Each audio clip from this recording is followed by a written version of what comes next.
5,000 years ago, a world-shattering cultivation versus demonic battle.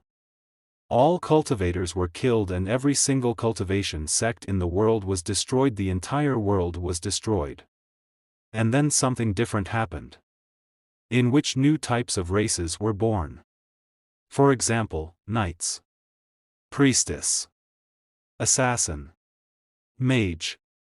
As more and more powerful people appear in this world has become a world of magic. But me, a cultivator that slept for 5,000 years. He woke up from sleep and ridiculously found that he was the last cultivator in the world. A scoundrel-like personality. A greedy soul. Meeting a group of not-so-normal companions. Thousands upon thousands of priceless cultivation artifacts. Secret cultivation arts can all only be used by him.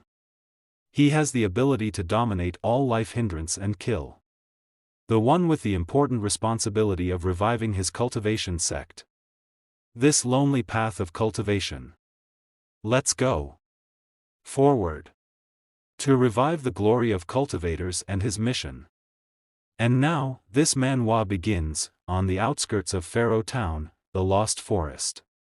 A man is very scared and some monsters are standing in front of him to kill him. And these monsters are goblins, and they kill him with just one attack. And the only sound heard in the forest is his screaming. After some time, some people come into the forest, and they say, "It should be here." The Lost Forest. A soldier says. The nearby village issued a quest. They said that in these parts of the forest there are grade 1 goblins attacking people. And the second soldier says, "It's fine. We have Miss Catherine leading us, we'll be able to make a quick buck." And a girl says, "I'm not here to make money. My father doesn't permit me to practice in the church, so this is the only way for me to improve." And its name is Catherine, D-rank magician of the Holy Cross Church. And then they hear someone's voice and Catherine thinks, is someone coming? Is he the one humming? And someone comes in front of them. And that person says, "Did someone get ahead of me first?" The soldier looks at him and says, "A civilian? What are you doing in a place like this? The monsters here are rampant, it's very dangerous." But Zhong says, "If the monsters are rampant, then that's good. I received a commission from a nearby village. I'm here to exterminate this monster." Hearing this, a soldier says to his other soldier, "This guy's outfit is quite strange, he didn't even bring any armor to defend himself. He looks like an ordinary person, but he still dares to get a share of the pie." Hearing him, the other soldier says, "Wait. I'll test his mental power." And Zhong says, "Hey. Why the hell are you pointing that thing at me?" So the soldier says, "Relax, this is a mental strength measuring device. We're just testing your mental strength." But when that soldier sees Zhong's strength as 0, the other soldier starts laughing. His mental strength is 0. Ordinary people have 5. You won't be able to fight against monsters like that. The second soldier says, "Although the monsters here are only grade 1, if you were to face them head-on, I'm afraid you wouldn't be able to last a minute." Zhong asks, "What's mental strength?" "I've never used that before, and I'm still able to kill monsters." But both the soldiers are laughing too much at Zhong. This guy's jokes are out of this world. He doesn't even know what mental strength is and he's saying he killed monsters before. Catherine tells Zhong, mental strength is a special ability to fight against monsters. For thousands of years, humans have gradually awakened mental strength to fight against monsters. Those who control their mental strength can release a powerful energy that's beyond the capabilities of a human. Based on the amount of mental strength displayed on the measuring device, humans are separated into ranks S, A, B, C, D and E. And the soldier also says, "That's right. Miss Catherine of the Steve family became a D-rank magician at a young age. It's easy for her to deal with the monsters here. You better return while you still can." But Zhong says, "I refuse." And the soldier thinks, when did this guy run past me? Am I blind? Now Zhong starts leaving and a soldier says, "Hey! Why aren't you listening, you bastard? Believe it or not, I." And Catherine says, judging him, "Enough. If he insists on going, then just let him be. This time I'm doing this behind the church's back. So don't make such a ruckus. The monsters here are only grade 1, it's fine if there's an ordinary person with 0 mental strength. He might be useful when we collect the monster drops." Now both soldiers are killing the goblins one by one and Catherine is also ready to attack. The goblins, water spirits. Please answer my calls. In the name of the water spirits, fight against the will of evil, and release the holy power. Steve's family's secret magic. Great counter whirlpool. And after killing all the goblins with ease, a soldier says Miss Catherine doesn't have to deal with these goblins. Just leave it to us. That's right. So as to not dirty your clothes. Zhong is listening to them from a distance. Those two are really flattering her. Zhong tells them, "Hey, those are just grade 1 monsters, don't get careless this early. Flattering, come, look here. Her. There are still more up ahead." Zhong is pointing towards a ruined place. Now all 4 are going to that place together. What a strange place, the village didn't say anything about a ruin. Be careful, the atmosphere here is unusual. There's nothing to worry about, since we're here. Catherine tells everyone he's right. Everyone be on high alert, this place is different from the forest. I have a bad feeling. Catherine is right to be worried, there is something dangerous in this place, and when Catherine goes ahead, her eyes fall on something, seeing which Catherine gets shocked. You guys. What is that? There is a huge goblin in front of Catherine. Now everyone looks at that big goblin. The second soldier asks what a big goblin is. Is this also a grade 1 demon beast? So Catherine says, I'm not so sure about myself either. Although it is motionless, my intuition tells me that it is not going to be easy. The first soldier goes forward without fear to show his bravery, and Catherine says to him, "Hey! What are you doing? Don't go there." But the soldier does not believe Catherine and thinks, this face looks familiar. I feel like I've seen it somewhere. And the soldier touches the big goblin, fingers him again and again, even that doesn't make it react, huh? Miss Catherine, this seems to be the carcass of the monster. This time we are going to make a lot of profit. And then suddenly that goblin's eyes shine. Be careful, don't go playing with death. Before the soldier can understand anything, the goblin attacks him and cuts off one of his hands. The soldier gets very nervous, and when he looks back, his breathing stops. It can't be. The monster was alive? Standing in front of him is a grade 3 demon beast, Goblin Chief. And when the Goblin Chief roars loudly, and hearing his roar, foam comes out of the mouth of both these soldiers, and both of them become unconscious right there. Catherine gets very nervous, but Zhong tells Catherine they must have been traumatized. Catherine does not like Zhong's behavior. Don't act rashly, I will protect you. And Catherine thinks, the strength of this demon beast is tremendous. And it cannot be taken lightly. I have to fight using my best magic one hit to decide the outcome. Catherine is now ready to attack. Water Spirit. Please answer my call.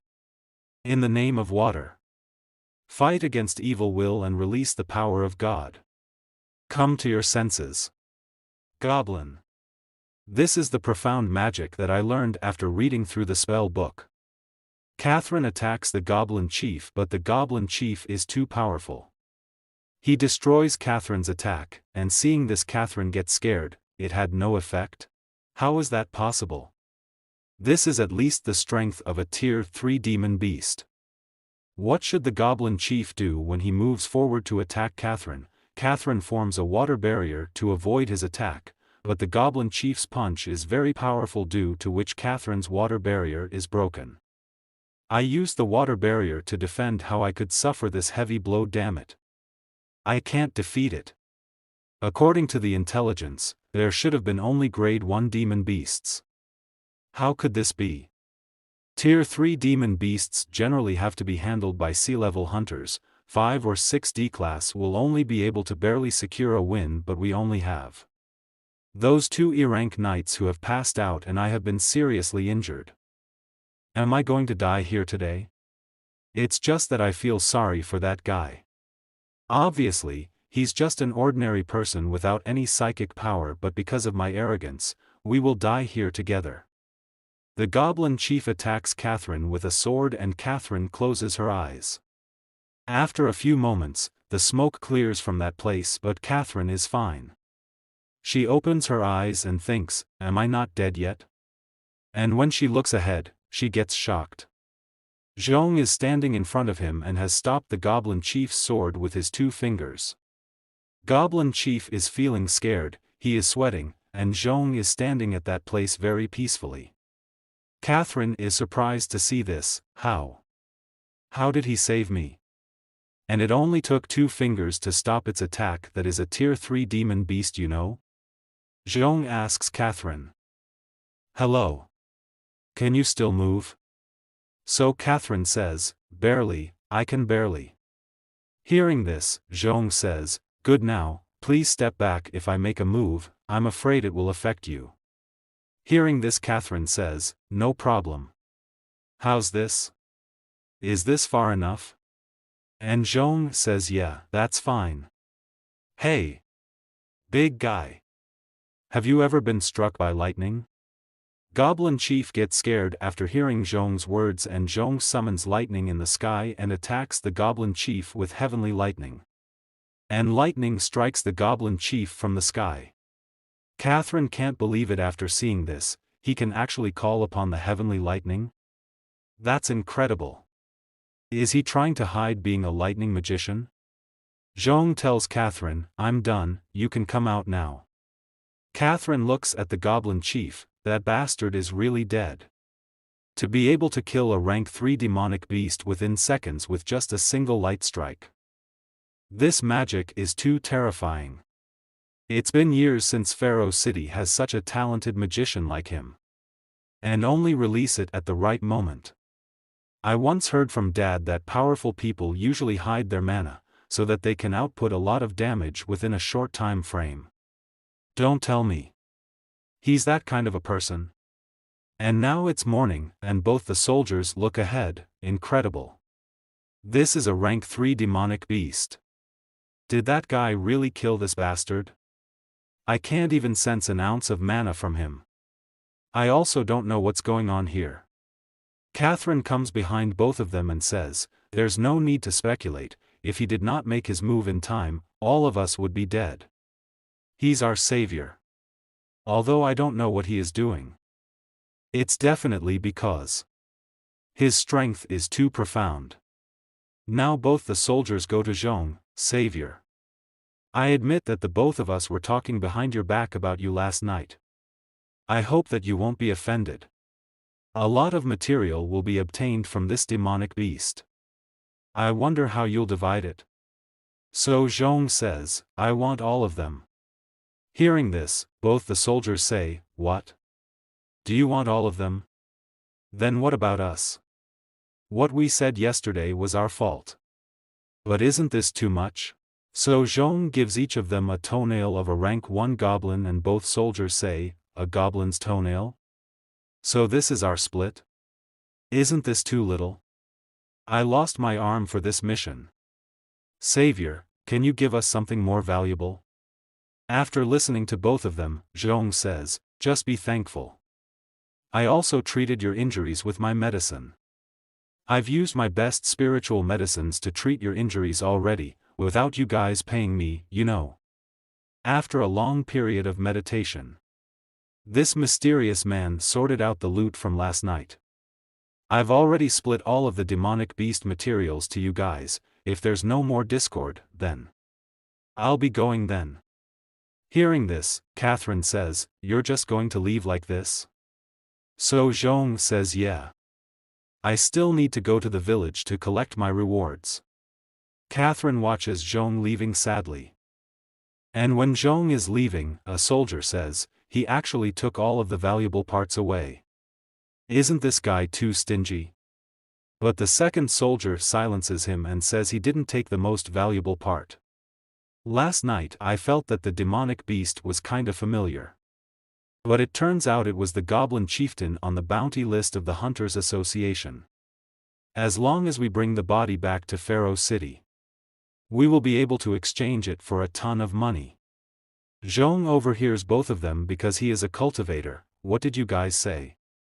You said that thing. Can it be exchanged for money? Zhong's eyes now start shining with the light of money. After some time, now everyone comes to Pharaoh City, Demon Hunter Association in Pharaoh City. The corpse of a rank 3 demonic beast, a goblin chieftain, is worth 1,000 spirit stones. A royal goblin's two-handed sword is worth 150 spirit stones. The rest of the demonic beast's materials are 150 spirit stones.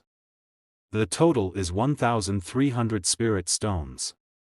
Here you go. Now Zhong is happy. Not bad, not bad.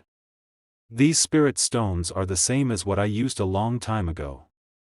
Although the qualities are low, but with enough of them, it will still be useful for my cultivation. Zhong looked at those two soldiers. Here's 30 spirit stones.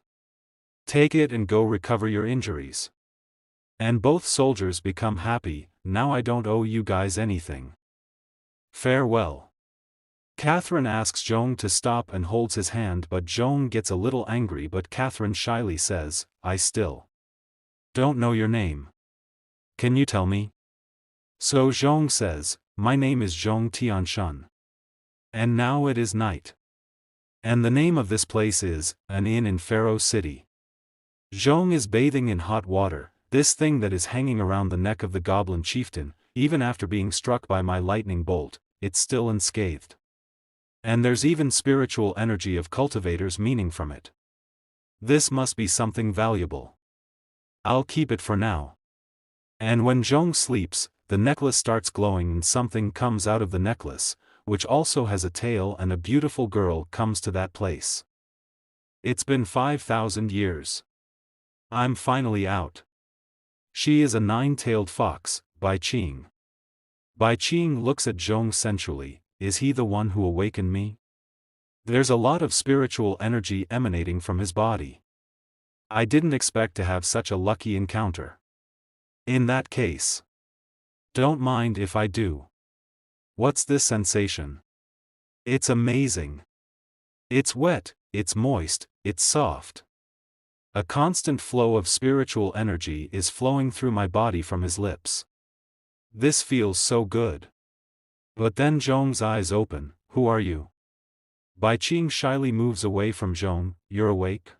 You're the one who awakened me. Don't you know? Hearing Bai Qing's words, Zhong says, so you're from the fox pattern jade pendant?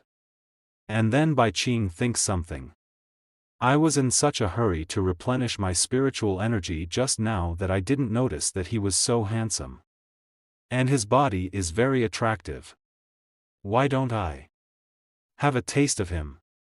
Seeing the strange atmosphere, Zhong asks Bai Qing, this little fox, what are you playing at?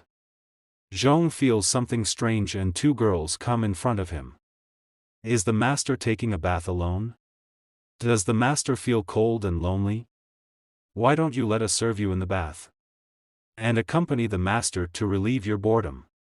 Our skills are very good. We'll definitely satisfy our masters. Master's muscles are so firm my heart started skipping after learning on the master. Can you feel it? Master's body temperature is increasing. There's no need to be so nervous, master. Why don't I use my body to massage your back to help you relax? Bai Qing is watching all this from a distance and thinking, if this man cannot resist my charm, who do I even look for to get some help? Now Zhong stands in front of Bai Qing without clothes and Bai Qing gets shocked seeing this. Wait. What's this dazzling and shiny light? Zhong asks Bai Qing, why do I feel so unrestricted? A very bright light emanates from a large part of Zhong's body. Seeing this, Bai Qing's nose bleeds profusely. And after some time, Zhong asks Bai Qing, if I'm not wrong, you're some kind of spirit, right? You're a fox inside the pendant, and skilled in bewitching people, right? So the Bai Qing explains, since you've already found out, then I won't hide it anymore. I'm the ancient spiritual treasure, heavenly fox pendant, and after thousands of years of cultivating, I gained my human form. But because of the influence of the demonic beast's aura, I fell into slumber. I thought I'll be sleeping forever, but who would have thought I'd meet you here? It's the spiritual energy in your body that awakened me. And as for the bewitching spell just now, it was just a test. I felt a lot of spiritual energy coming from you. So are you a cultivator? And Zhong says yes, to Bai Qing. And Bai Qing says, but as far as I know, there are no cultivators in this world anymore. 5,000 years ago there was a great battle between cultivators and demons called the Great War. After that battle, all sects of the cultivator went to ruin. And all cultivators were slaughtered. Because of the influence of the demonic beast's aura, the world has undergone a drastic change. All of the 8 mighty sects were destroyed. And so, the history of the cultivators are gradually forgotten in the river of time. And in turn, many different races begin to appear. Mermaids, elves, succubi, and many different unknown races also appeared to occupy a part of the land. And in the 5,000 years of when I was in slumber, I stopped sensing the existence of cultivators. As a cultivator, how did you survive for thousands of years and only appear here right now? But Zhong doesn't remember anything that happened in the past. I have no memories of them. So the Bai Qing says, you've lost your memories? I'm sorry. There's no need to be sad, the memories you've lost will surely come back someday. After listening to Bai Qing, Zhong says, I hope that's the case. You used your bewitching spell on me just now to charm me. Is it to test and see if I have strong spiritual energy or not? As a spiritual treasure, without the assistance of cultivators, you're unable to achieve a breakthrough? So the Bai Qing says yeah. It's not as simple as being unable to break through. In this world filled with the aura of a demonic beast, there's no way to replenish spiritual energy. I'll probably be gone sooner or later. I felt that there's a lot of spiritual energy coming out of you. Can I follow you? I have a very good perception. I can sense the presence of ancient treasures in a world surrounded by a demonic aura. I'll definitely be of use to you. Zhong easily agrees and Bai Qing says, so quick. Don't you want to think about it? I will need to suck your spiritual energy to cultivate, you know. Don't you want to add in some additional conditions? Like using my body to exchange for some spiritual energy. But Zhong says, there's no need. The amount of spiritual energy you need is nothing to me. And Bai Qing thinks it's incredible. He is telling the truth. And Zhong says, speaking of which, didn't you say that you could help me find ancient treasures? Next day, Zhong and Bai Qing are roaming in the city and Bai Qing asks, Zhong Tianshan? Your name is Zhong Tianshan? Zhong says yeah. Is there a problem? Thinking about something, Bai Qing says, it just sounds kinda familiar, I must have heard it somewhere before. And then Bai Qing feels something. Zhong asks, what happened? So the Bai Qing says, there. I strongly sense a treasure in that direction. And Zhong becomes happy after hearing this, nice. Then let's go have a look. When Bai Qing looks ahead, she sees a lot of people standing at one place. There seems to be some kind of celebration being held here. I can sense the treasure is right in front of us. Zhong is in a hurry, hurry up. Let's go too and join the fun. Zhong goes ahead and sees 2 soldiers guarding something in front. And Zhong thinks, the treasure little fox mentioned is That sword? Now everyone starts talking among themselves, according to the rules of previous years. The trial of the brave will be celebrated in a few days. I wonder, which youngster from the 4 great families will be able to pass the trial this time? Who knows? An old man says, even if someone passes the trial, will that make any difference? In all my years of life, I have never seen anyone pull out this sword. Bai Qing asks that old man, "Uncle, is this such an incredible sword?" So the old man tells, "Little girl, you must be a foreigner to ask something like this. This sword is known to everyone in the Pharaoh city. The sword of the brave is a sacred weapon handed down from ancient times. It's been around for thousands of years already. It's been deeply stuck in that boulder since it was discovered. Legend has it that only a truly brave and strong warrior can draw this sword. But for thousands of years, countless people have exhausted every possible method to pull out the sacred weapon. I'm afraid that this supposedly legendary brave man will never appear." Bai Qing asks Zhong. Zhong Tianshan. "What's wrong with you? Are you fascinated by it?" But Zhong remembers something and says, "This sword. I think I have seen it somewhere before. Back to the past. 5,000 years ago. This sword is the treasure of my forged sword valley. Capable of cutting hair with barely a touch, a weapon of an unparalleled sharpness. It has reached the pinnacle among swords. If it can meet a wise owner. This sword can even transform into an azure dragon sword spirit to protect the master. And taking in count all the land under the sky, except for you. No one is worthy to wield it." And Zhong says, "This is my sword. I never thought it would end up here after the great war between cultivators and demons."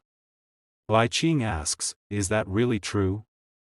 So Zhong says, "I also remembered its name. This sword is called Ho Long." Zhong now goes towards the front, but the soldiers stop Zhong and say, "What kind of person dares to trespass this prohibited area? This is the sacred sword of Pharaoh City. Only specific individuals are allowed to approach it." And the Bai Qing says, "Didn't you say that only a truly brave and strong warrior can draw this sword? He is the person you are looking for." Both the soldiers laugh after listening to the Bai Qing. "No one has been able to pull this sword out for thousands of years. Who the hell do you think he is? You guys are out of your minds. Not everyone can pull out the holy sword. And people also say, if you want to draw the sword, you must first pass the trial of the brave to do so, and to participate in the trial, you need a recommendation sent by one of the 4 great families. There is no way these 2 are part of the 4 great families. It seems like they are about to get in trouble." Soldier asks, "Excuse me, Your Excellency, may I ask which family of Pharaoh City you are from? If you are not a member of one of the 4 great families, you are not qualified to participate in the trial. In that case, you won't blame me for not being polite, right?" After listening to the soldier, Zhong says, "So what if I'm not a member of the 4 great families? How will the 2 of you stop me?" Hearing Zhong's words, both the soldiers get ready to fight. "We'll have to block you out. But when someone comes to that place, give it a break. He is an honored guest of my Steve family. Who dares to be rude to him?" Both the soldiers get shocked after seeing Catherine. "We are so sorry. We didn't know he was your honored guest. Please, forgive us, Miss Catherine." And the public is also surprised. It's the Steve family's eldest daughter. How did that country bumpkin establish contacts with the Steves? Catherine says, "Zhong Tianshan. Do you want to try and draw the sacred sword?" Zhong replies to Catherine, "Exactly. But these guys won't let me." But Catherine says, according to the rules of Pharaoh City, only those who pass the trial of the brave are qualified to draw the sacred sword. I'm really sorry. It's a rule that's been passed down for centuries, a rule which I cannot possibly change. Listening to Catherine, Zhong says, "What a troublesome rule, that was originally my sword. Bai Qing whispers in Zhong's ear, in fact. There is no need to rush, the sword is yours, no one can take it away. On the contrary, this trial is a bit interesting, we might even be able to see other treasures. Let's just follow the locals' customs for this once. Catherine lovingly tells Zhong, I am a member of the 4 great families. The recommendation letter to participate in the trial of the brave, I can help you by writing it. But Zhong asks Bai Qing, the recommendation letter, do I have to pay for it? And Bai Qing refuses no. I don't need the money. Zhong says, then write one for her too. She's with me. And Catherine agrees, but she thinks, this girl is so beautiful and lovely. And she is also wearing the same style of clothes as Zhong Tianshan. They can't have that kind of relationship, right? And a few days later. Outside of Pharaoh City. The Ghost Valley. Zhong has reached this place, the strong scent of demon beast can be found everywhere around here, that's interesting. This is precisely the place where the trial of the brave will take place. Apart from Zhong, many other people have gathered in the Ghost Valley. But then someone says, it seems like all the participants of the trial have arrived. Then, I will announce the rules for this occasion's trial of the brave. This trial requires all participants to go deep into the Ghost's Valley. And this is a beautiful woman, a mid-rank priest from the Holy Cross Church, Mel, psychic power rank, B, tomorrow by 12 o'clock noon, whoever obtains and brings back here the demon cores passes the trial. Warriors are surprised to hear priest's words. What? There is even a grade 3 demon beast. It's too dangerous, we will die. There are only 3 demon cores, which means that 3 people at most can pass the trial. Isn't this requirement too harsh? And someone enters that place. And I thought the trial could be far more difficult. This kind of level for the Onassis family is not a problem at all. This person from Onassis family, Carl, psychic power rank, C, someone comes behind him, don't brag too soon.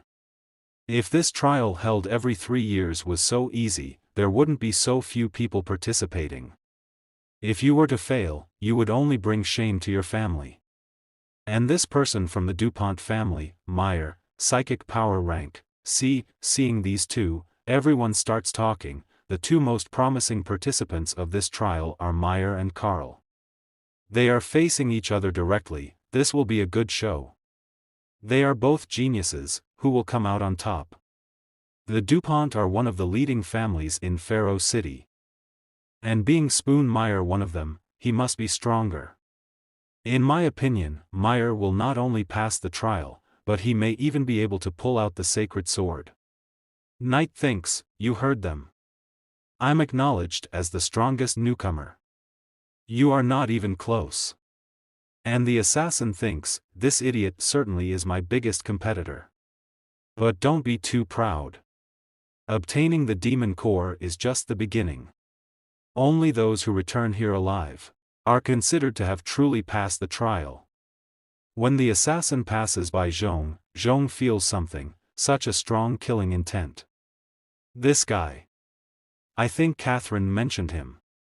Now Catherine tells Zhong, the Onassis are always fighting against us. Especially that Carl. He's cruel and ruthless. You must not confront him once you are inside the Ghost Valley, because he is extremely dangerous. Zhong replies, understood. I am very reliable. When the assassin sees Zhong and Catherine talking, he thinks, what's wrong with the Stephen family? I can't believe they sent such a guy to participate in the trial. I have already done my research on him, he is a normal human with 0 psychic power. I can just ignore him. This time, I want my name to be known throughout Pharaoh City. And now the trial begins. On hearing this, all the participants move towards the Ghost Valley very fast. As the assassin moves forward, the assassin senses something. I didn't expect this Ghost Valley to have different crossroads. Interesting. This road on the left is full of thorns. The second road has a faint demonic energy overflowing, which resembles a bit like a high-grade demon beast. On the contrary, the two roads to the right seem better. Especially the last one, which has a dim light coming through. Okay, I shall take this one. According to the angle of the air currents, there is a gentle breeze coming from the third road. That means this route is clear. This must be the correct direction. And now soldier talk. The first road, although walking through thorns is difficult, fighting a demon beast is equally arduous, so the first road is also the safest path. Catherine, why would you recommend someone with zero psychic power to take part in the trial? I am quite curious.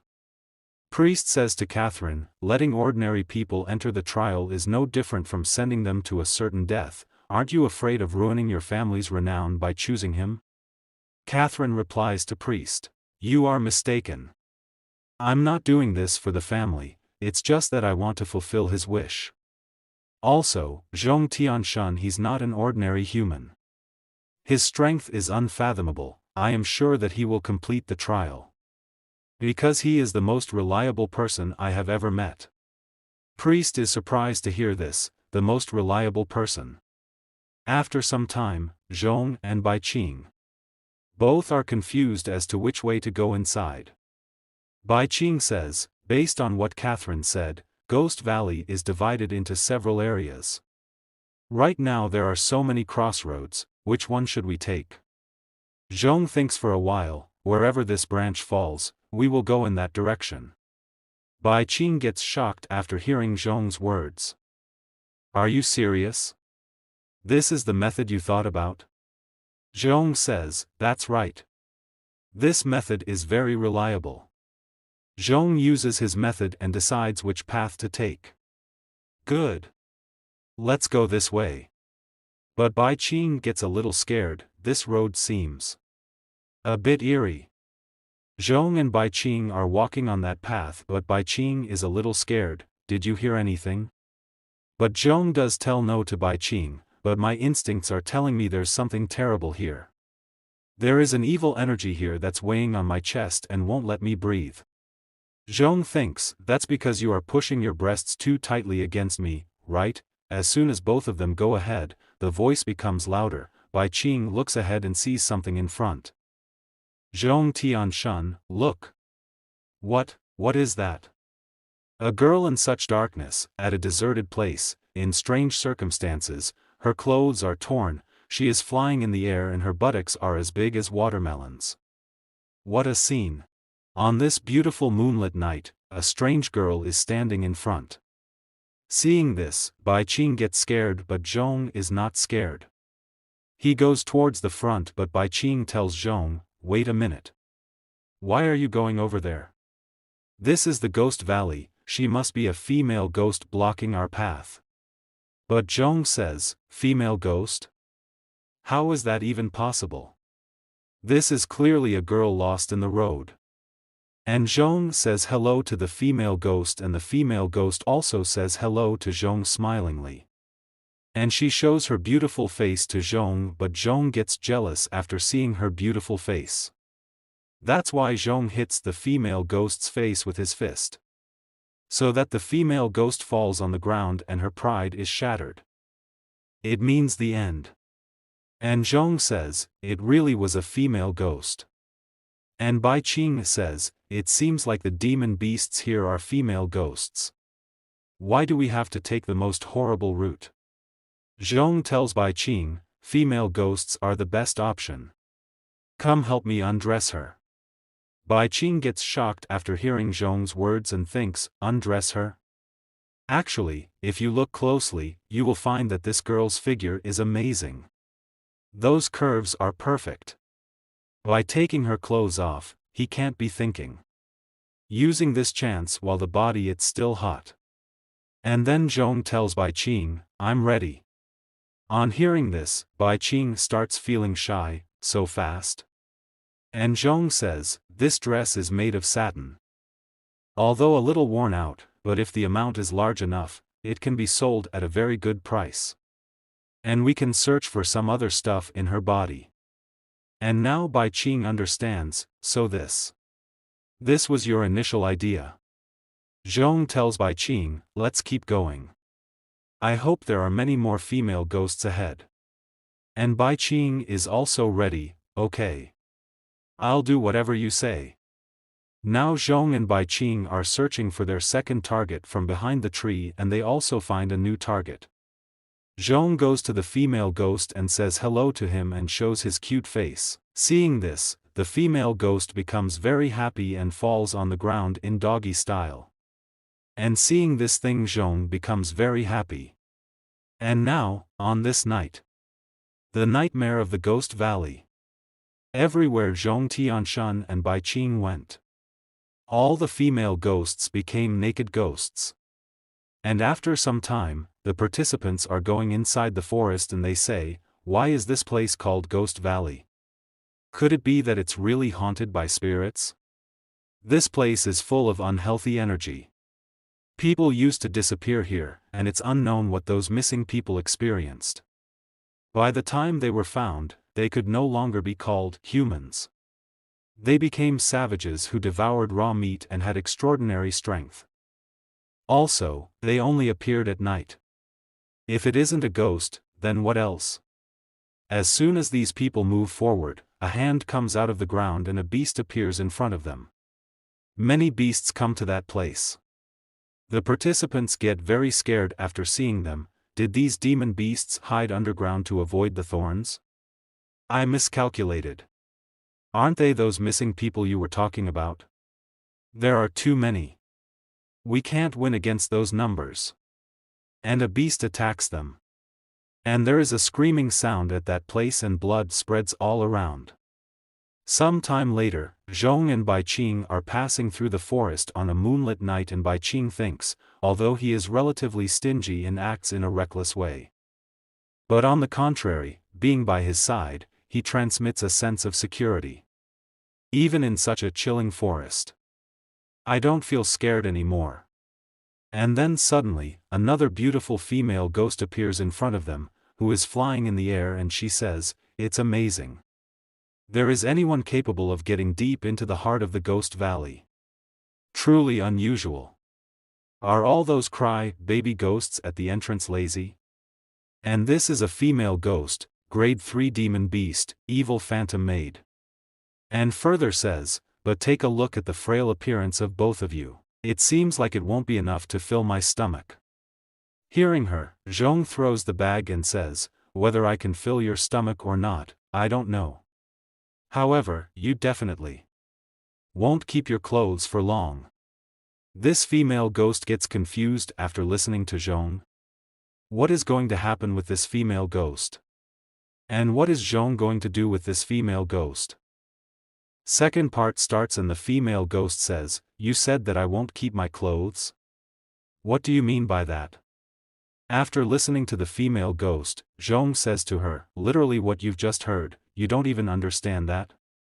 Female ghost gets a little angry after listening to Zhong, a mere human like you, actually dares to make fun of me over and over again. You must be tired of living. The female ghost is now ready to attack Zhong, tearing them to shreds. Scarlet predators. And Zhong is also ready to fight. You want to beat me with just these few bats? You're underestimating me far too much. Even before Zhong can attack, a dull blue foxfire comes from behind him. She attacks that female ghost. And with that attack all the bats are killed. And the female ghost gets a little surprised. So you were a magician from the beginning. To be capable of burning down my scarlet predators, seems like you got some strength. And that attack was made by Bai Qing. I didn't expect that after sleeping for so many years, my control over the foxfire didn't become rusty at all, and Zhong says to Bai Qing, I am unable to tell with just a glance that you are still pretty cool. Hearing Zhong's words, Bai Qing says shyly, it's just a little trick.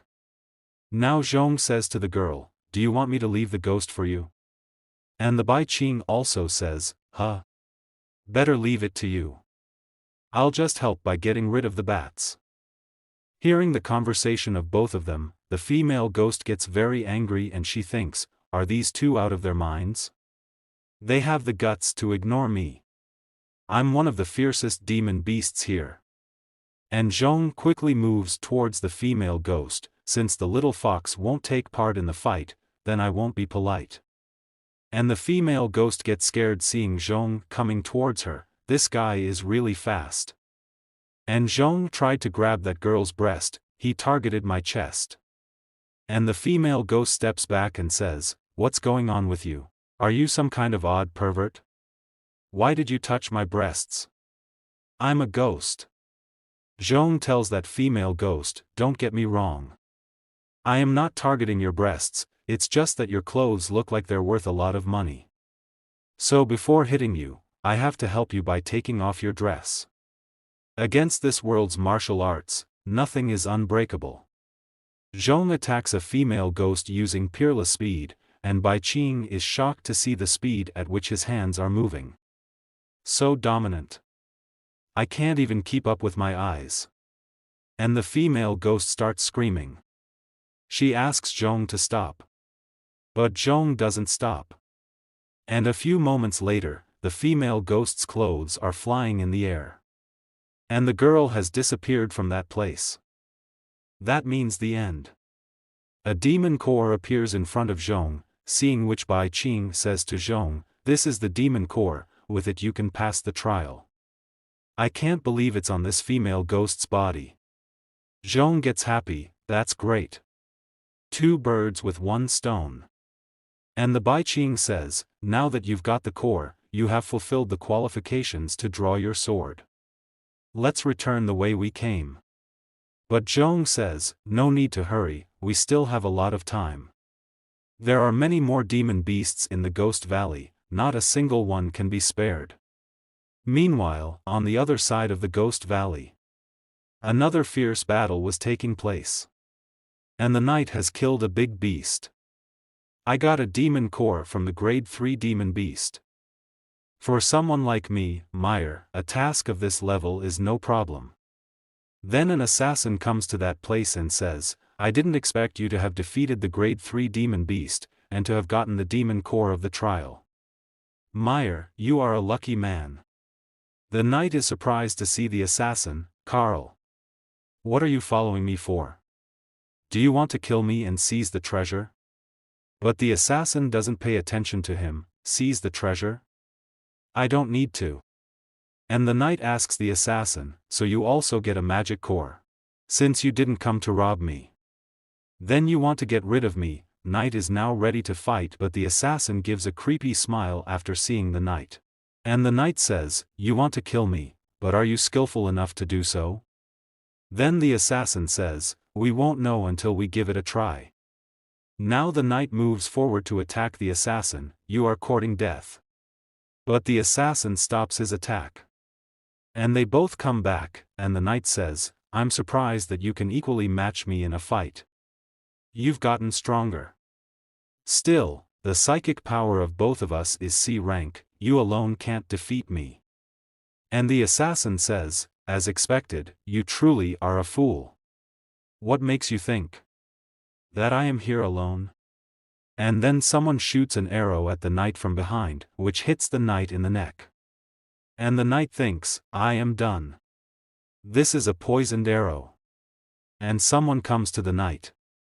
"Meyer, I didn't expect you'd make it this far." And the knight says, "It was you. You teamed up with Carl to get rid of me?" Then the boy says, "A wise man submits to circumstances."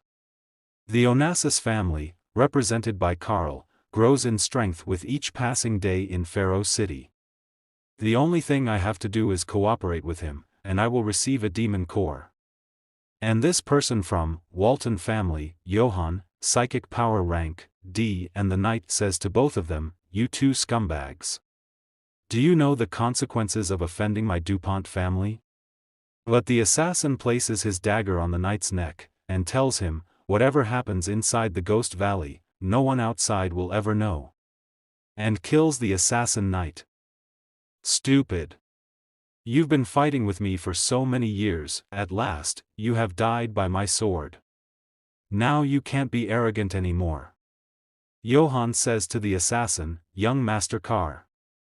I already helped you to kill him. According to the agreement, Meyer's demon core should be mine, right? And the assassin says, yes, I did promise such a thing, but I think I also said, whatever you do inside the Ghost Valley, no one outside will ever know. And after listening to the assassin, Johann becomes nervous. What does that mean? You don't mean to kill me to prevent Meyer's death being known. And before Johann can understand anything, the assassin kills him with a dagger. I've killed the biggest opponent. How is it possible that I would let a guy that has information against me alive? And then suddenly the assassin hears someone's breathing. That breath is very dangerous. Feeling that breath, the assassin thinks, what a powerful demon beast's breath. Those grade 3 demon beasts just now cannot be compared to it. What the hell is going on here? And Catherine and Priest also feel that powerful breath. And Catherine asks Priest, Senior Mel, can you feel that? And the priest says, yes. This is not one of the demon beasts that the church has prepared for the trial. It should be another demon beast who broke into the testing ground. This breath is very powerful. It should be a grade 4 demon beast, or even higher. To defeat a grade 4 demon beast, you need 3 or more B-rank hunters, in the current situation. I have no choice but to end the trial in advance. And Catherine starts worrying about Zhong Tianshun. You must be safe and sound. A strange creature is sitting on the tower in full moon night. And we see the face of that demon. Grade 4 demon beast, Gargoyle. And also Zhong and Gargoyle are looking at both, and Bai Qing says, this demon beast is not quite the same as the previous one, let's make a devour before it finds us. Zhong says, I don't want to. You must be honest to make a living. We said we would kill all the demon beasts in the Valley of Ghosts. So we can't spare any of them. And now the Gargoyle says, humans?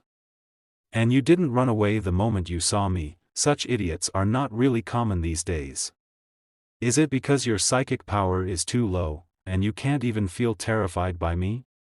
And Zhong laughs and says, what nonsense are you talking about? Zhong Tianshuan's perspective is this demon core. What kind of person runs away the moment they see money? And Gargoyle gets confused after listening to Zhong, money? What do you mean by that? Zhong moves directly towards the Gargoyle and lands a punch. This is what I mean. Zhong's punch was very powerful, due to which the Gargoyle fell very far, and the Gargoyle thought, what's going on with that guy? I clearly couldn't feel even an ounce of psychic power coming from him. But he still managed to throw such a powerful punch. This is outrageous. How on earth did he do it? I understand. He must have known his lack of talent for psychic power, so he ended up finding another path to develop his own flesh to the human limits, and that's why he can throw such a strong punch. Although his physique has yet to reach that level, there is no other explanation. And Zhong says, enduring my hit without losing consciousness. You're quite resistant to beatings. And Gargoyle gets angry after listening to Zhong, you are a mere human who thinks too highly of his own abilities. I already comprehend everything about your skills, take a look at my absolute defense. Gargoyle form. And the Gargoyle thinks. In this form, my whole body is enveloped by an extremely resistant. If I were to receive another of those punches, his hand bones would shatter. This guy's already in a helpless situation. But Zhong Gargoyle gets a punch again. And his defense breaks. And seeing this, Gargoyle thinks, what's he up to? Attacking without even thinking twice? This is not like the humans I've met before. And the Gargoyle falls very far. And Bai Qing asks Zhong Tianshun. Are you hurt? And Zhong says, no big deal. This thing's head is pretty sturdy, my hand feels a little bit numb. You also brought my bag. And the Bai Qing says, these are our spoils from this trip, of course I can't forget them. But then something starts flowing in the air and the Bai Qing is surprised to see it, demonic energy. This demonic energy all over the place is gathering in that demon beast's direction. This breath is no trivial matter, you must be careful. And Zhong says, understood. Don't break anything inside the bag during the fight that's about to break out, I still have to return and sell it. And now Gargoyle stands up, you truly are an uncommon fellow, this is the first time I've met someone like you. But also thanks to you. Tame done with the warm-up, the last time I was so excited was ages ago. The consequences of provoking me are too much for you to bear. And now the gargoyle is ready to fight, accept your death. Dark invasion. And with Gargoyle's dark invasion, poison spreads in the air. And Zhong says, this gargoyle's dark breath is toxic. And Gargoyle tells Zhong, my dark breath not only has the effect of frightening and repelling enemies. During combat, it can also exert a poisoned state, you both are already done for. At the same time, the Ghost Valley's entrance.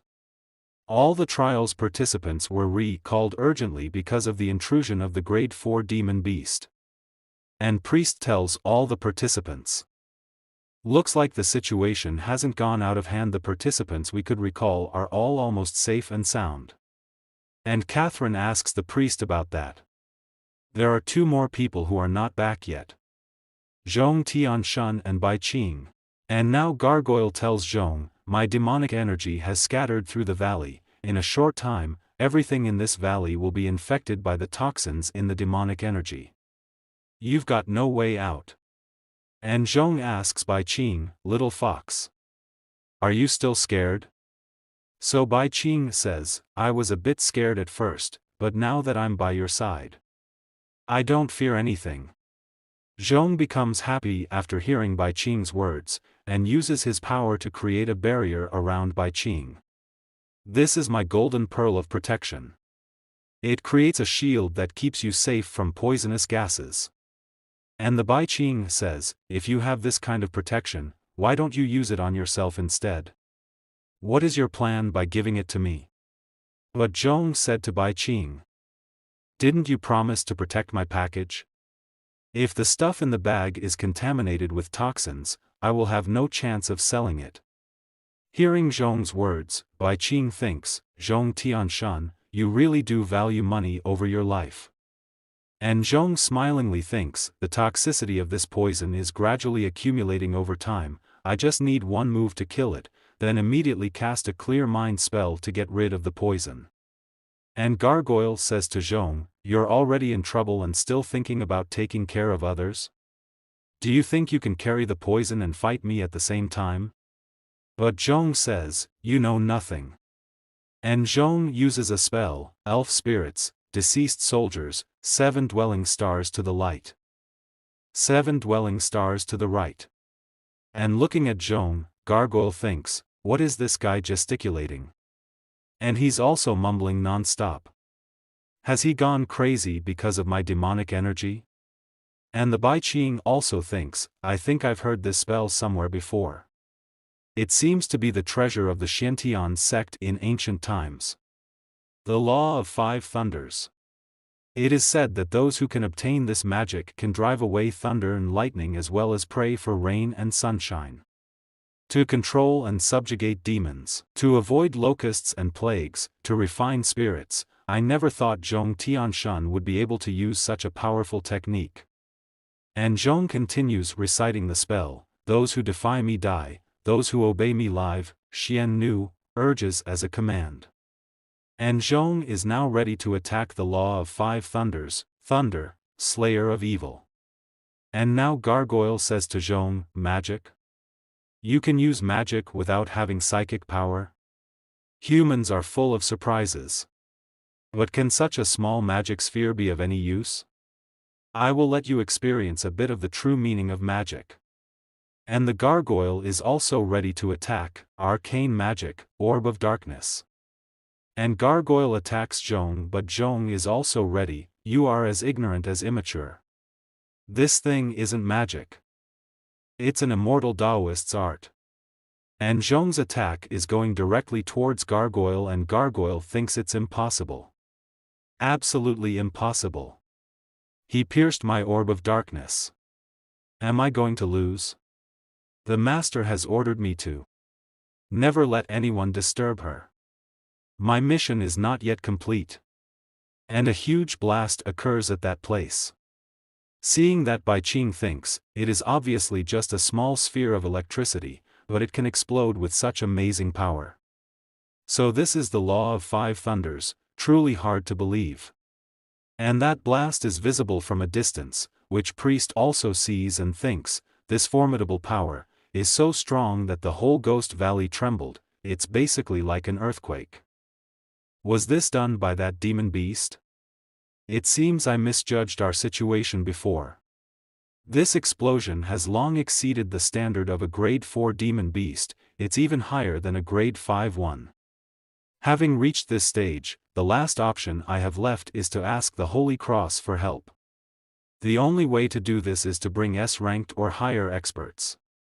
Only then will it be possible to solve this demon beast's matter.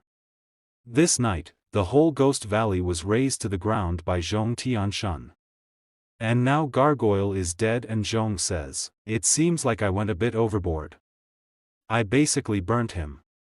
I'm afraid the poor condition will affect the price. However, it's okay. This demon core is still intact. And Bai Qing says, Zhong Tianshan. You're still poisoned. How are you feeling? And Zhong says to Bai Qing, pay it no mind. I'm not deeply poisoned by this kind of toxin, I just need to calm down and meditate for a while, getting rid of it in minutes. And Bai Qing tells Zhong, actually, there is no need for such trouble. Zhong does not understand, what do you mean? Is there another way? And Bai Qing kisses Zhong. Zhong realizes something, the fox is helping me to suck out the toxins from my body. And the Bai Qing says, finally, it's done. And Zhong says, I could have gotten rid of the poison by myself, you sucked the poison out of my body, now I cannot save you. And Bai Qing says, don't worry, I won't die. I am now your spirit. I am supposed to help you share your pain and suffering, although I am poisoned, as long as I have your spiritual power injured. And Zhong says, that's okay. If you feel well then I don't mind. And the Bai Qing says, now that I remember, Zhong Tianshan, since you are an immortal, have you ever heard of the Xiantian sect? And Zhong says, Xiantian sect? Never heard of them. Why do you ask this? And the Bai Qing says smilingly, for no reason. The trial's time is about to end, let's go back. At the other side of the Ghost Valley, everyone is on standby, waiting for that terrifying demon beast to appear. And Priest is thinking, the Ghost Valley is a long way from Pharaoh City, and the reinforcements of the Holy Cross Church will take some time. Before the S-rank expert arrives, I must defend the Ghost Valley's entrance at any cost. I will stop that even if I have to put my life on the line. I can't let that demon beast come out and wreak havoc in Pharaoh City. And then when someone comes from the front, Priest says, it's here. Everyone prepare for battle. But when everyone looks ahead, Zhong has brought a gargoyle on his shoulder. What's happening here? You all came here to greet me? And the Bai Qing says, it looks like we didn't run out of time. You will probably pass the trial of the brave with flying colors. Everyone gets shocked seeing Bai Qing and Zhong, the demon beast we were waiting for is the one he is carrying? Did he defeat it? That common human with zero psychic power, how did he do it? And Priest thinks, judging from the aura of the corpse, it was indeed the grade 4 demon beast that had mistakenly entered the Ghost Valley. But what about the big explosion? I clearly felt the terrifying aura of something more powerful than a grade 4 demon beast. Could it be that? Is it his doing? This man in front of me has been hiding his psychic power all the time. In fact, his power is already unfathomable. And Catherine says, that's great. I knew you guys would come back safe and sound. And Assassin is very shocked to see Zhong. Even I, the strongest newcomer, am afraid of that terrible demon beast.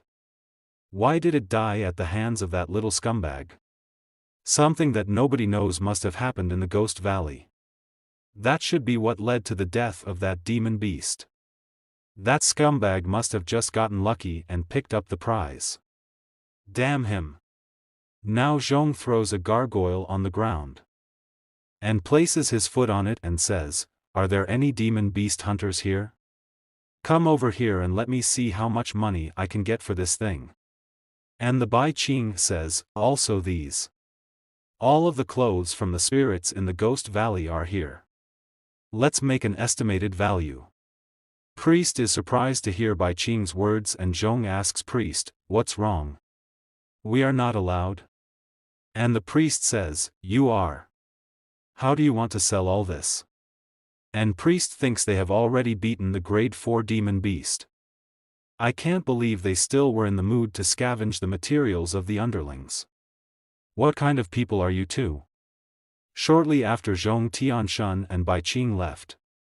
Deep in the Ghost Valley, another uninvited guest has appeared. I can't believe someone killed my mount. Do I have to go back walking by myself? Pharaoh City's newcomers are already so skilled. It's so annoying. This smell has a kind of long-lost feeling, it's spiritual energy.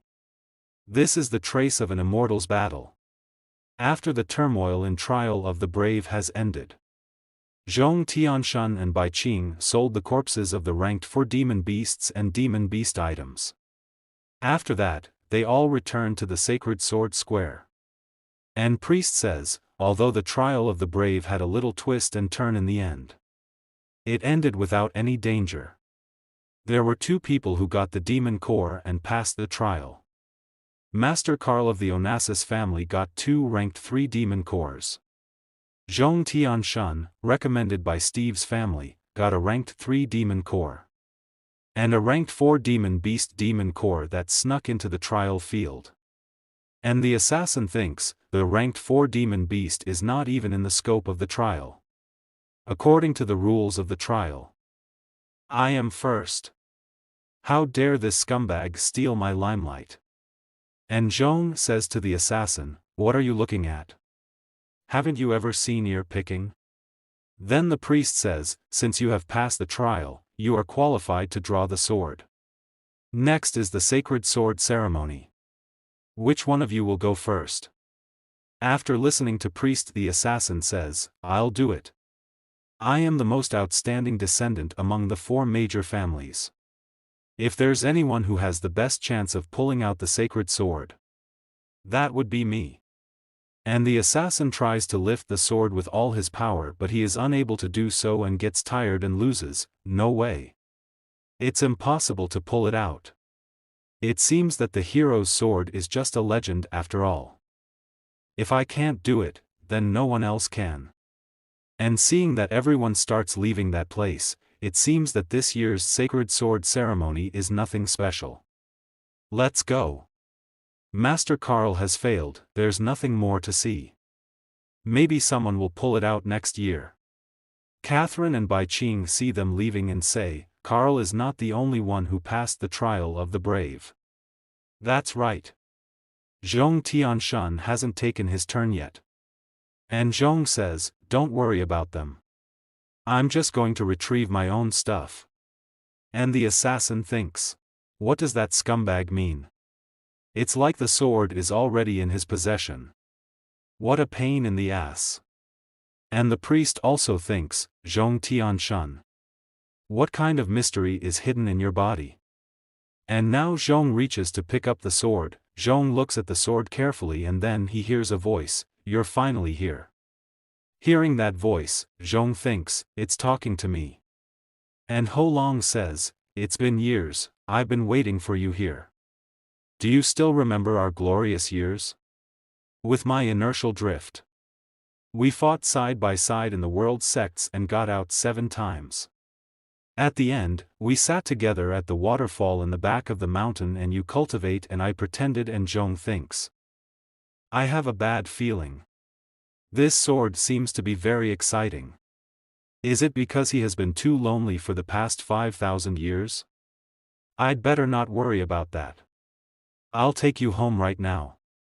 And now Zhong starts picking up that sword and a very bright light comes out from that sword, seeing which everyone gets surprised and Zhong takes out the sword very easily. And seeing this everyone gets very shocked, the holy sword was pulled out. That's the hero's sword that no one has been able to master for thousands of years. Unexpectedly, it was pulled out by that kid. Who the hell is he?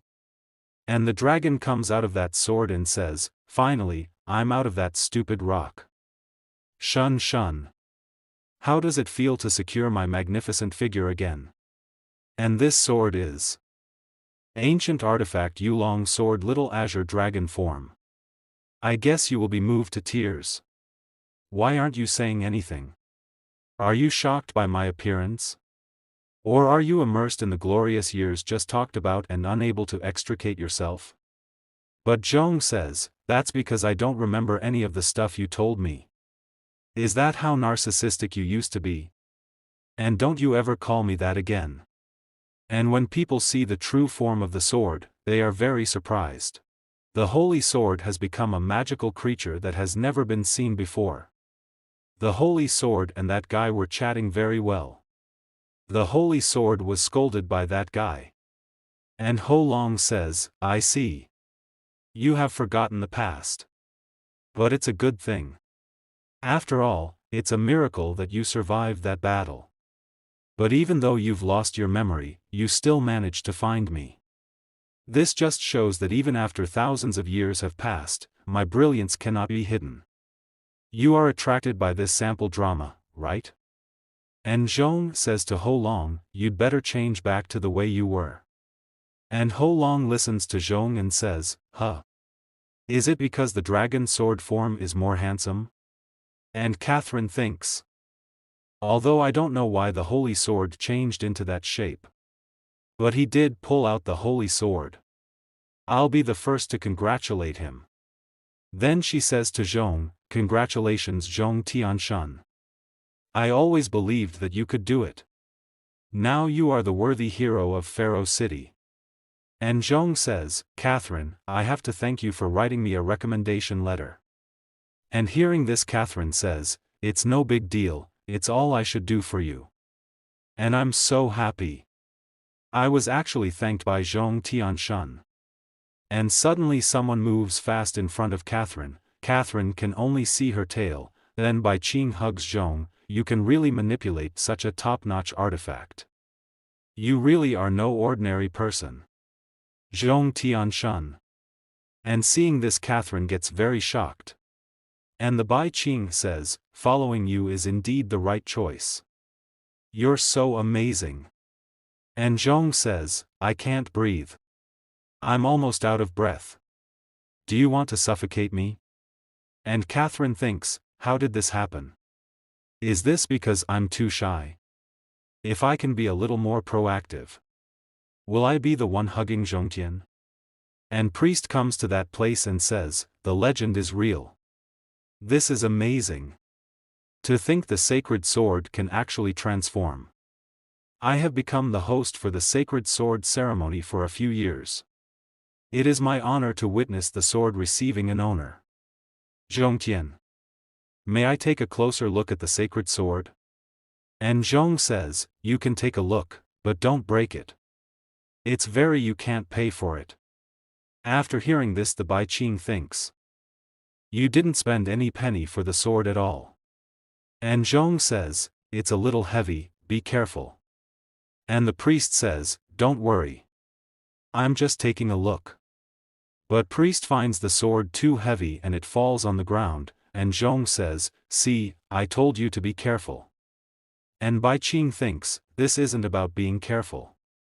And Zhong says, "I gave you the sword, but you can't hold it. It's not my fault." But priest says, "I understand. Looks like the sacred sword has recognized you as its owner. Even if you pull it out, no one else can hold it." And the Bai Qing thinks, "Your long sword is a high-tier treasure from primordial times. Only cultivators with spiritual energy can harness it. You're not a cultivator. Of course you cannot hold it. Not just your long sword. There should be a lot of treasures left from the Great War, hidden in corners around the world. Of those in the world who can use these treasures, Zhong Tian is the only one left. And Zhong says, the blade seems to have been dirted. Why don't you recommend me for some cleaning fees? I'll let you off if you do so. And hearing this, priest says, cleaning fees? Did you lend me the sword just to knock some money out from me? And then someone comes to that place and says, I heard the candidate recommended by Catherine has pulled out the sword, an impressive achievement for such a young age. This person is Steve's family head sis. We have prepared a feast for the occasion. Will our hero attend it? Zhong says, who the hell are you? Why should I eat with you? And then Bai Qing says, he's the family head of one of the 4 leading families, Steve's family. Catherine's father. You brought them great honor by pulling out the sacred sword. He personally invites you as a sign of gratitude. You cannot be so rude. And Zhong thinks, sounds like a lot of potential. I can get a lot of money by attending this dinner. But Catherine has been sulking in the corner since just now. And Catherine is thinking, Catherine, you're such a failure. Zhong Tianshan was right in front of you, yet you couldn't seize him. But Zhong says to Catherine, what are you doing? Your dad invited me for dinner. And Catherine thinks he's close. I can feel his breath. My heartbeat is speeding up. What if he heard it? This is so embarrassing. And Catherine says to Zhong, wait. What did you say? You're having dinner at my house? Are really? And Zhong says, yup. You're acting weird today. And Catherine says, no. That's just you. After listening to both of them, Catherine's father thinks, as expected, as the hero who pulled out the sacred sword. He acts so differently from the norm. And after a while, Steve Manor. And Bai Qing says, this is your house. Looks grand. Then Catherine says, if the 2 of you don't mind, why don't you stay at my house? We'll provide meals for free. And Zhong says, bro. You look like you're not low on money. I pulled out the sword for your family already, mind showing some gratitude? Then Catherine's father says, do you not have enough spirit stones? I will have my butler prepare them for you, however much you want. And Zhong says, not bad at all. You're pretty smart. And Catherine's father says, you are the hero of Pharaoh City, I should provide you support. And Bai Qing thinks, he straight up asked for money. He's not subtle at all.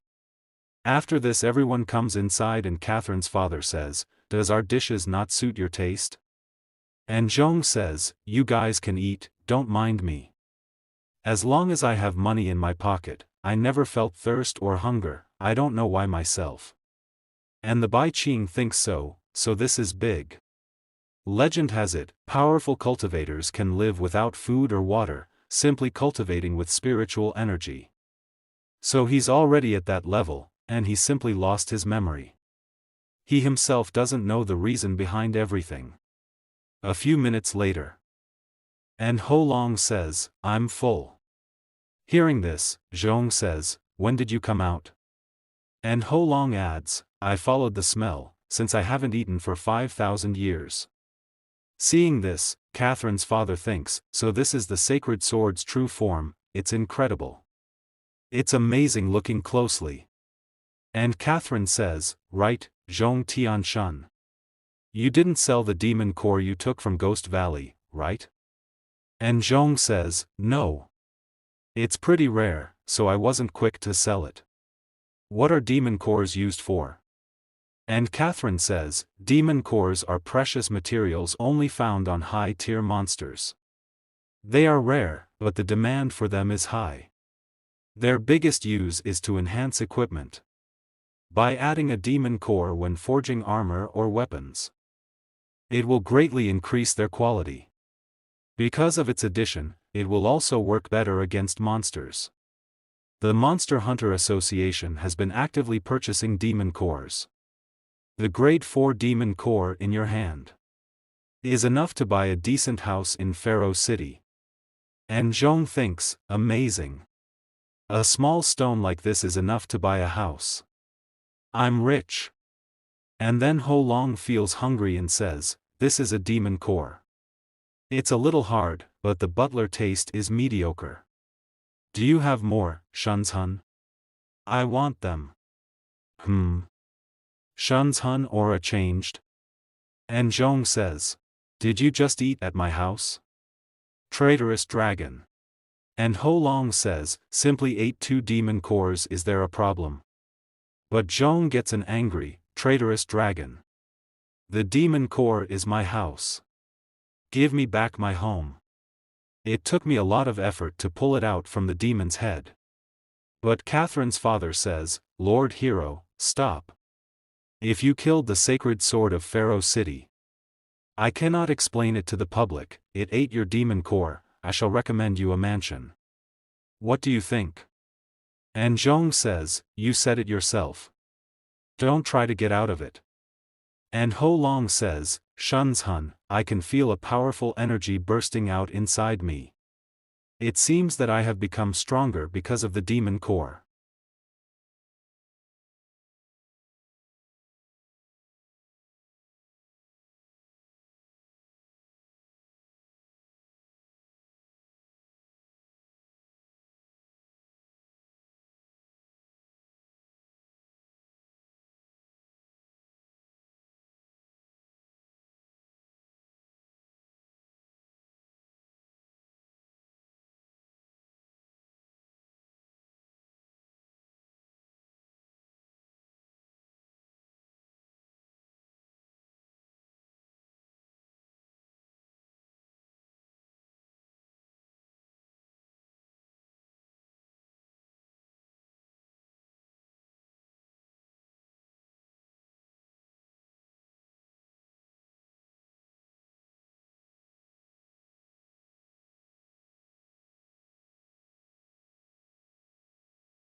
In the previous part we had seen that an elf girl was running, and 2 bandits were chasing that elf girl. And Onola was now ready to fight those bandits. Now next, and Onola attacks those bandits with butterflies. And both the robbers are surrounded by butterflies. And both of them don't understand anything, and they say, "Butterflies? These trivial things can be used to attack too. There's so many of these bugs. I'm allergic to such things." And within a short time, all those butterflies absorb all the energy from the bodies of those 2 bandits. And both bandits fall to their knees on the ground, and they say, "My hair's all ruined. How can I meet other people like this?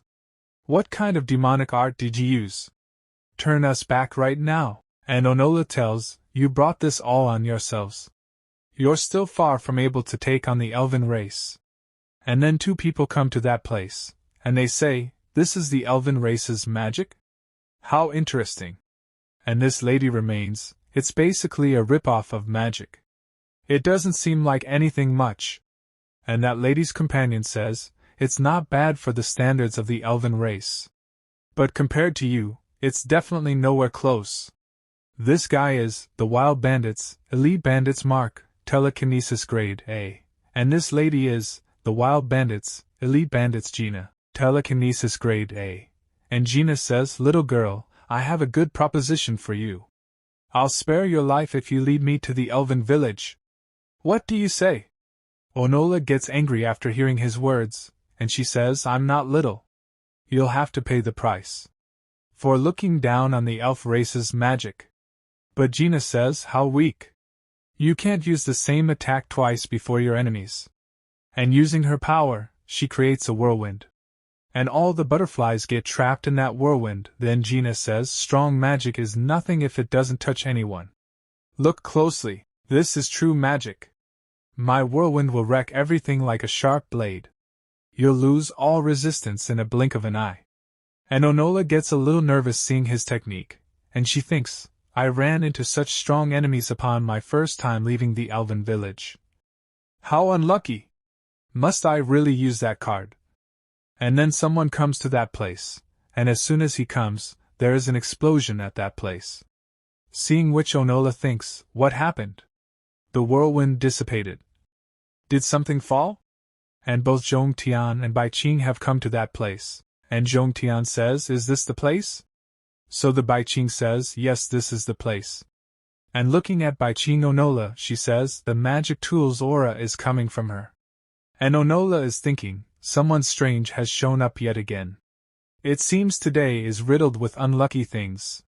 And Zhong Tian's eyes start shining again, and very quickly Zhong Tian reaches Onola and asks her, "Young girl, you don't have much clothes covering your body, so where could you have hidden the tool?"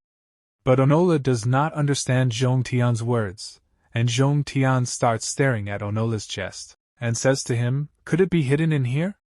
After this, Gina is speaking. "Did you see that? My whirlwind was dissipated."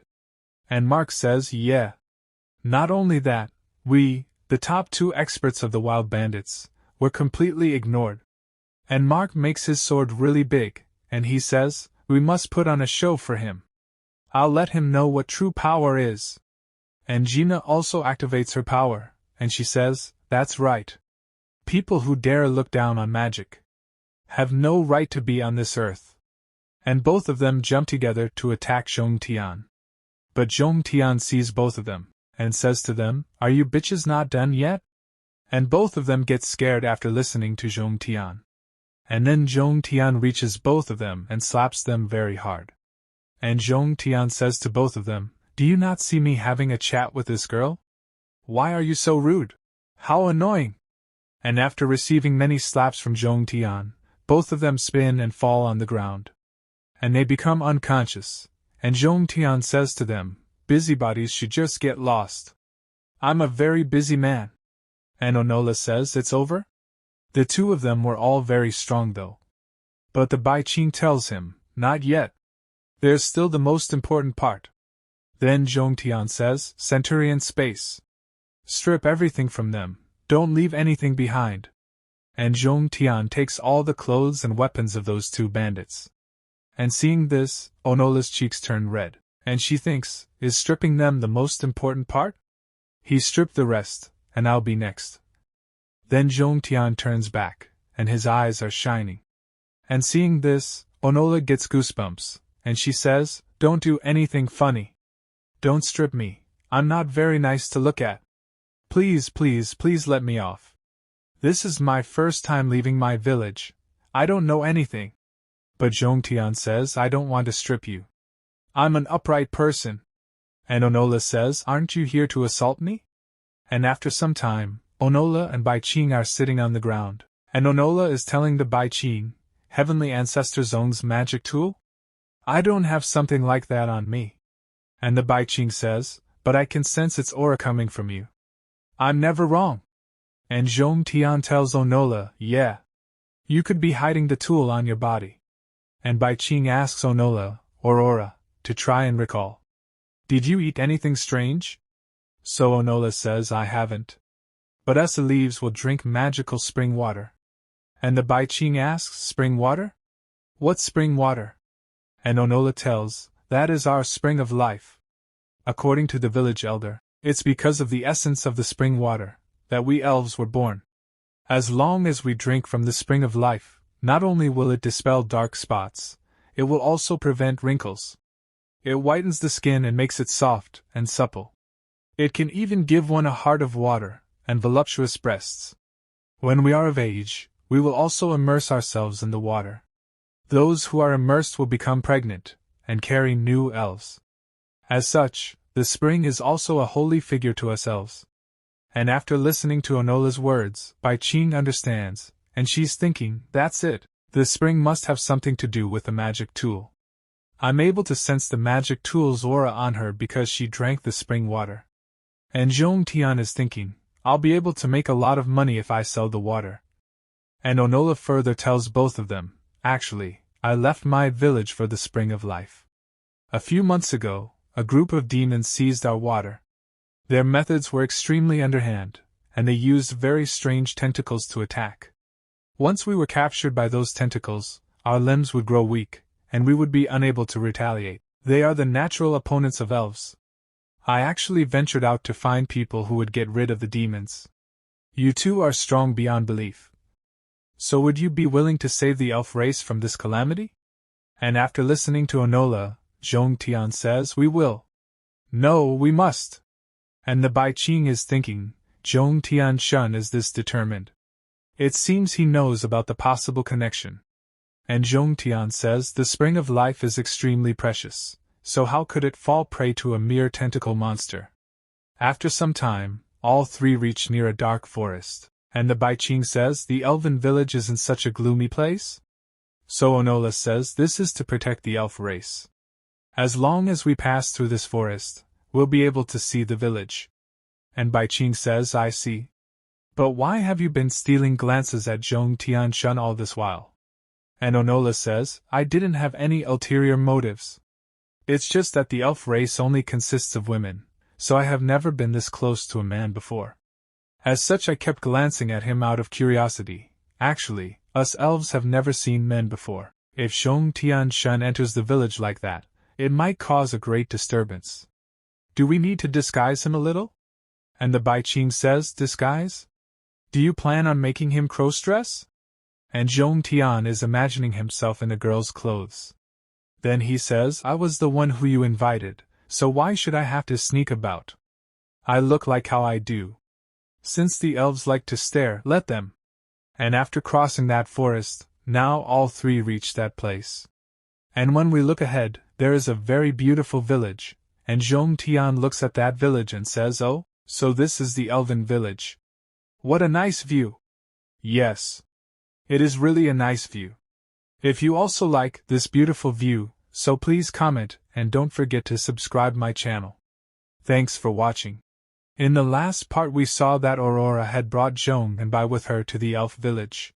And now beyond this part starts, and now Zhong has come to the elf village. And then one elf girl gets surprised after seeing Aurora and the other elf girl asks Aurora who are these two people.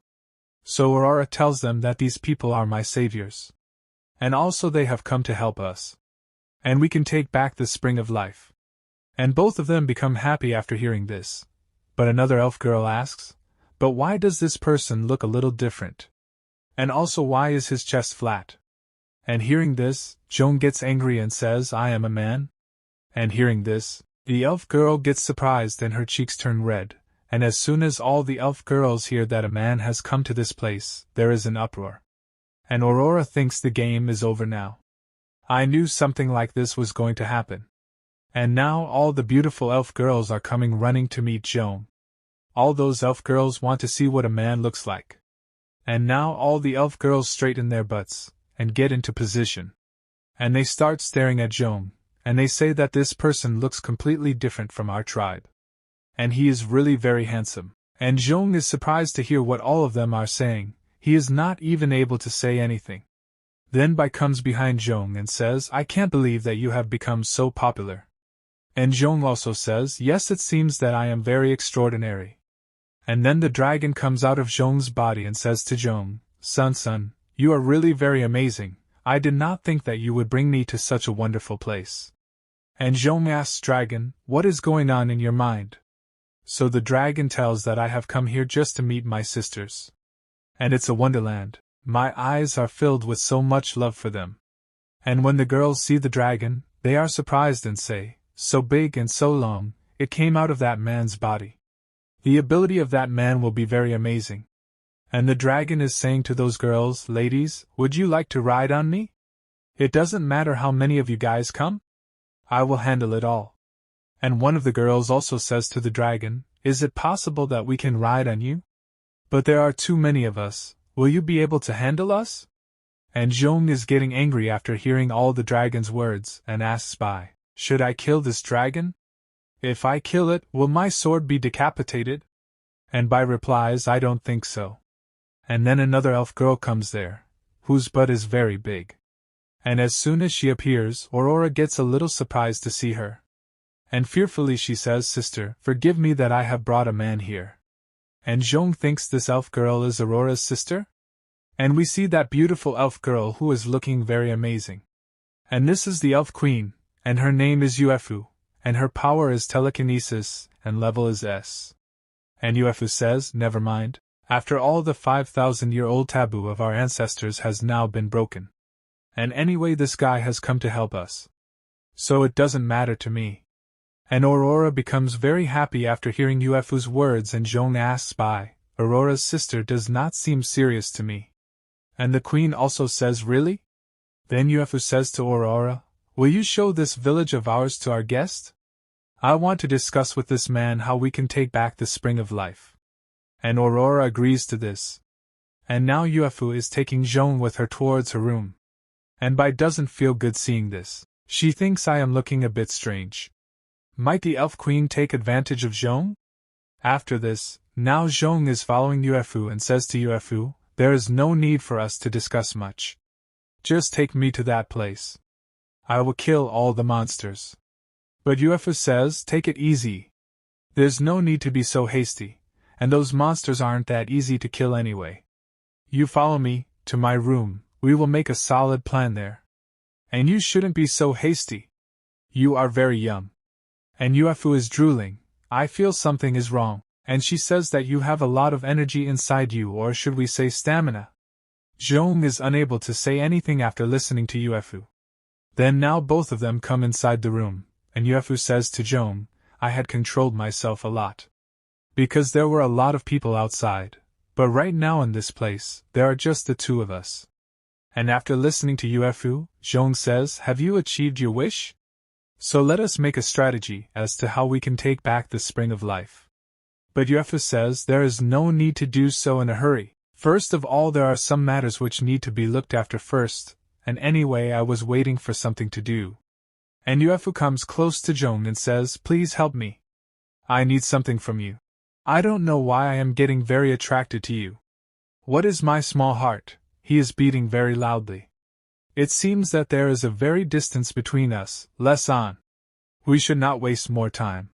You are not able to wait too. But Joan does not say anything, he remains calm and seeing Joan, Uefu asks, why are you not doing anything? Are you not ready now? And Zhong says if this is the case then I start, and Zhong now starts taking off his cloth. And seeing Zhong's body, Yuefu starts blushing. He is very much liked by Zhong's body, and says that I am very much from my tribe, which I am looking at all these things. And Yuefu proceeds to kiss Zhong and says, let's start now. But Zhong stops Yuefu and says to her, what do you want to do? And throws Yuefu in the bed and tells her, after all, what useless things are you talking about? I am a very serious person, I don't have time to play with you. Out of here. And as soon as Zhong starts going out of the room, Yuefu stops her and says, less on. Hurry up. Hit me. Hit me more. And after listening to Yuefu's words, Zhong turns back, and we look at Yuefu who is looking at Zhong in a very sexy position. And Yuefu says to Zhong, hurry, I like that. Hit me more. Keep going. I want more, hit me with my full power, I liked it very much. And Zhong says, should I hit you? This is my first time that I have heard such a request, you are really different. And Yuefu says that you do not say this, and this is my first time that I am doing something like this. I have been in Yelef village for many years. I am beautiful and charming, but I spent my whole life while guarding this small village. I did not even get a chance that I could enjoy my life. I also want to love man and women. I spent the whole spring of life while protecting. Because of this I do not know anything about the outside world. As you know, I am a queen, so I have to protect my people. And after listening to Yuefu's words, Zhong also feels bad and says to forgive me, I felt sad to hear all this thing. Then Yuefu says to Zhong, it seems that you felt bad after listening to my words, so why don't you hit me quickly? I can't delay anymore. But Zhong says that nothing like this is going to happen, and then Yuefu brings a valuable thing in front of Zhong and says, will you still refuse me? And Zhong's eyes start shining after seeing that valuable thing. And Yuefu says to Zhong, are you ready now? Will you move now? So now Zhong gets excited and says, yes, I will do my best, mama. After this, we are shown the scene outside the room, where a lot of spiritual energy is coming out, and at the same time two girls are looking at that sword and saying, really, this sword is very amazing, how long and big. And the dragon is also telling them from inside the sword, it is nothing, I have a lot of trick, I can take anyone's form, such as Ghost Girl and Dame's Girl. And Bai also looks at all these things, and ELF girls are praising the dragon very much. And after hearing all this, the queen comes to know that the dragon is very seamless. But the queen is thinking about Zhong the most, she is wondering what is going on at that place. After all, what are both of them doing inside? And a lot of spiritual energy is also coming out of this place. I can just hope that Zhong is fine, but why is so much voice coming out of that place? What will be going on inside? Will Yuefu and Zhong be fighting inside? That too in such a small room, what kind of thrilling battle will be going on? But Aurora is very happy, she is thinking, I hope Yuefu will be reaggrating. Who is knowing what both of them will be doing inside? This is followed by scene shift, and we see the group of bandits. And the same bandits have come to this place whom Zhong was beaten. And this robber is telling his captain how Zhong had beaten him earlier, and after that, and seeing his condition, we can know how much Zhong had beaten him very badly. And his leader is listening to the talk of all these bandits from the top of the tree. And after listening to his words, the captain says, how shame you guys have beat someone. Is any part of your body correct? Which you guys are screaming so much? And this is the leader of the bandits, and its power is telekinesis, and its level is S, and then Gina also comes to that place and tells, the captain was not our fault. And we see the condition of this girl, its entire clothes are torn. Zhong has done this very large condition, and the girl tells the captain that the man was very powerful. He did not beat me, he has taken all my equipment. And also tore my clothes. And he has seen every part of my body, it is a big change, I was no longer fit to show anyone. I do not want to be alive. And listening to the girl's words, the captain gets angry, and he wonders how the man dare? Who has seen the girl who has been the most beautiful girl of our bandits without clothes? And the girl tells that the man is guy towards a type. If we go now, we can catch it. And the captain is getting very angry. And thinking that I will not leave those Yell Fess alive. And now he gets down from the tree. And says that let us teach him a very good lesson. After this, we come towards a village, where Aurora is very nervous. And opens the door of Yuefu's room and says that the sister has gone wrong. A very large group has come to attack us. They are coming towards the forest. You hurry up, we need your help. But when Aurora sees in front, Zhong is hitting Yuefu's butt, and seeing this, Aurora Sharma goes and Zhong is not able to do anything. And Aurora closes the door and says that you guys should do it. And seeing Aurora going, Yuefu is that Aurora is nothing like that. I was just checking the power of this person, how much it is powerful. Then after this the scene shifts, and now all the bandits come to that place. Snakes are seeing anger in their eyes, and as soon as these people go forward, ELF warriors come to stop them. And seeing them everyone thinks, seeing it, it seems that it is a paradise. And when the robber's eye falls on these beautiful ELFs, it is very surprised. But the ELF warrior says, if you guys try to take even a step further from this place, then I will kill you guys. But the captain does not matter. Blood comes out of the nail of the captain like a waterfall. And stops his blood and says, get them out quickly and bring them.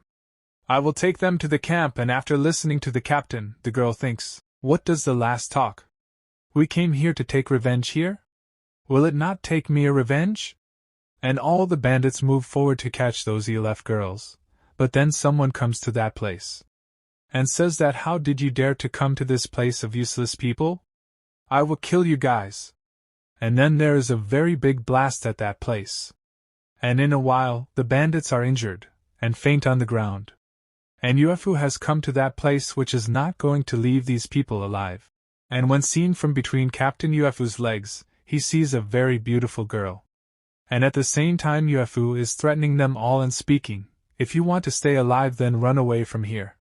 But Captain Yuefu's beautiful body is completely attracted and he is thinking how beautiful this ELF girl is. I have been lost in its for. This is a perfect ELF girl. It looks like what I used to see in my dreams. Exactly the same, is very hot and sexy. And then Joan comes there and says, see who has come? I know these people. Have you found someone to take your revision? Are you thinking that you guys gave me equipment, that was the work? There is no problem, this time you guys have come yourself to deliver me more. After this, the girl and the robber come forward and tells the captain that this is the same mountain person who torn my clothes. And it also has a very big sword, and seeing Zhong, the captain gets very angry and threatens Zhong that today I will kill you.